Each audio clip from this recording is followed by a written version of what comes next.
It seems every day or two there's another move to try and fix the quagmire that paying college athletes has become.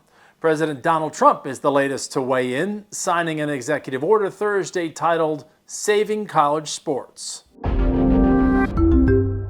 Trump said the order was needed because the future of college sports is under unprecedented threat, from lawsuits that do away with limits on payments to athletes, the transfer portal, and pay-for-play recruiting tools. The order is worded in much the same way as the settlement in the landmark House versus NCAA lawsuit, which allowed schools to pay athletes directly for the first time. The College Sports Commission was created to monitor outside payments from name, image, and likeness collectives.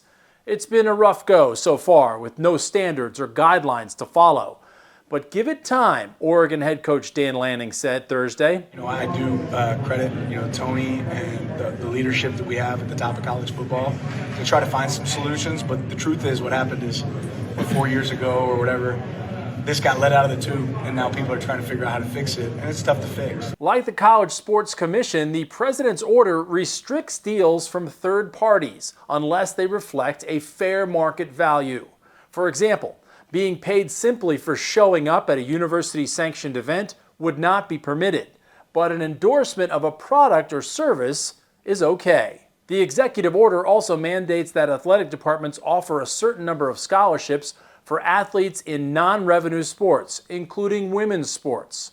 Trump has directed members of his cabinet to develop a plan in the next 30 days aimed at enforcing his order and preventing college athletes from becoming professionals. Many conference commissioners and athletic directors are against students becoming employees and unionizing. Alabama Athletic Director Greg Byrne gave his stamp of approval on X, saying, "The University of Alabama applauds this executive order from President Trump to help ensure a long-term sustainable model of intercollegiate athletics." But Steve Berman, the lead attorney for the plaintiffs in the House versus NCAA case, is opposed to limits on athletes' pay, and he has a strong message for the president. Plain and simple, college athletes don't need Trump's help, and he shouldn't be aiding the NCAA at the expense of athletes. Mr. Trump boasts of his deal-making prowess. As a result of our case, college athletes are now free to make their own deals. For Trump to want to put his foot on their deal-making abilities is unwarranted and flouts his own philosophy on the supposed art of the deal. Step back, Mr. President. It's not known how Trump's order will be enforced. The actions are also separate from the SCORE Act legislation making its way through the House of Representatives.